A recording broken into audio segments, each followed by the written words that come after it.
This is नीलम यार, welcome to परीक्षापीडिया। और EVS के कुछ आपके लिए क्वेश्चन रखे गए हैं आज, और बहुत ही अच्छे क्वेश्चन हैं जो अधिकतर ट्रांसपोर्ट्स से रिलेटेड है।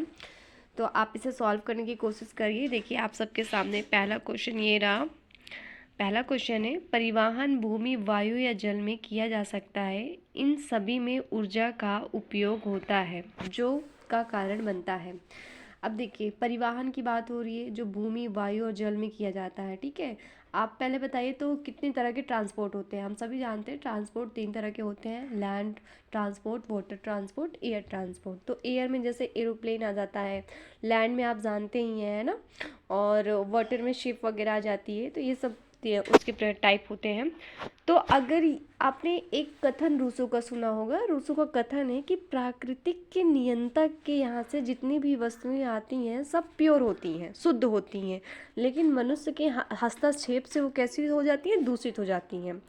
तो ये बात सही है कि प्राकृतिक जो है, प्राकृतिक के नियंत्रण के यहाँ वस्तुएं जो होती हैं वो शुद्ध होती हैं, लेकिन हमारे ही हस्तक्षेप से हमने ही क्या बनाया, ये सारे जो वायु जल में चल रहे हैं आज, ये शिप है, ट्रेन है, रेलवे है, जो भी है, ये सब हमने निर्माण किया, और इससे क्या होता है, पॉल्यूशन बहुत ज़्यादा होता है।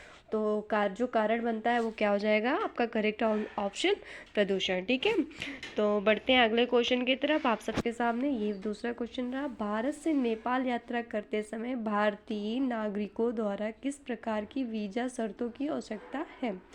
अब देखिए ये क्वेश्चन आपका ट्रिकी माइंड है, फंसाने वाला क्वेश्चन है। आप ऑप्शन में ढूंढते होंगे हाँ किस तरीके का वीज़ा है, लेकिन आपको पता होना चाहिए वहाँ कोई वीज़ा नहीं होता है। तो आपका करेक्ट आंसर हो जाएगा ये। कभी कभी सीटेट में ऐसे भी क्वेश्चन दे के पूछ लेता है जो इसका कोई आंसर नहीं होता, बट आपसे घुमा देता है और आप उसी में उलझे पड़े होते हैं। अगला क्वेश्चन देखते हैं। नाव एक साधन है। अब बताइए, अभी मैंने आपको बताया 3 तरह के ट्रांसपोर्ट का, कौन कौन से परिवहन बताया, जल, भूमि और वायु बताया। तो अब ये बताइए नाव कैसा साधन है। नाव तो जल का है ना, आप सभी जानते हैं इसको। तो बढ़ते हैं अगले क्वेश्चन की तरफ। परिवहन का सबसे सस्ता साधन कौन सा है।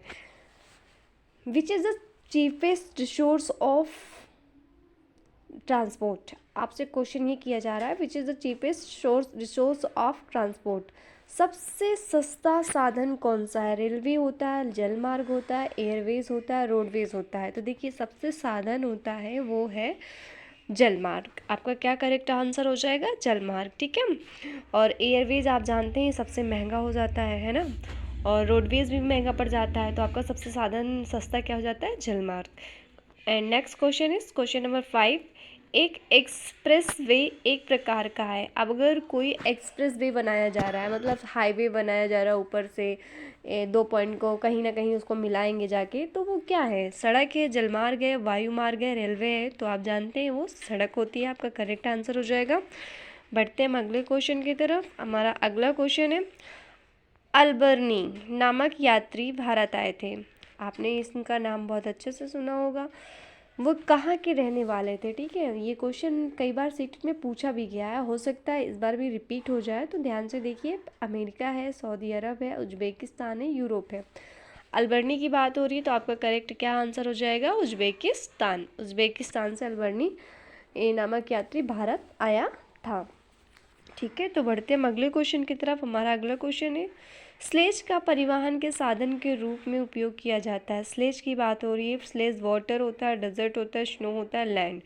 देखिए स्लेज पानी, रेगिस्तान, हिमपात, भूमि, इसमें से क्या आंसर हो जाएगा, स्लेज। स्लेज क्या होता है, स्नो होता है। ठीक है, हिमपात होता है। बढ़ते हैं अगले क्वेश्चन की तरफ। क्वेश्चन नंबर 8 है, परिवहन के निम्नलिखित साधनों में से कौन सा अधिक महंगा है। अब महंगा की बात की जा रही है। तो अभी हमने आपको थोड़ा सा आइडिया भी दिया था कि जो मतलब कौन सा ट्रांसपोर्ट होता है महंगा होता है। वातानुकूलित बस, विमान, गाड़ी, सुपर फास्ट ट्रेन। तो आपका करेक्ट आंसर हो जाएगा विमान। जो एयरवेज होते हैं वो बहुत ज़्यादा महंगे होते हैं। अगले क्वेश्चन की तरफ बढ़ते हैं। ट्रेनें रेलवे पटरियों पर चलती हैं, इसलिए उन्हें बुलाया जाता है क्या, क्या बुलाया जाता है।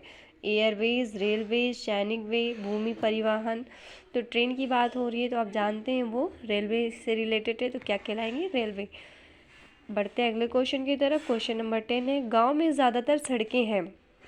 आप सभी जानते हैं अगर आप गांव घूमने जाइए तो ज़्यादातर सड़कें वहाँ पे कच्ची होती हैं। ठीक है, उसका करेक्ट आंसर हो जाएगा कच्ची। उसके बाद क्वेश्चन नंबर 11 देखते हैं। भारत में लोकप्रिय गोपीनाथ बरदौली अंतर्राष्ट्रीय हवाई अड्डा किस राज्य में स्थित है? देखिए, अब आप इसमें अक्सर ऐसे क्वेश्चन तो श्योर गलत कर देते हैं, जबकि पूछा है गोपीनाथ बारदौली अंतर्राष्ट्रीय हवाई अड्डा कहाँ है?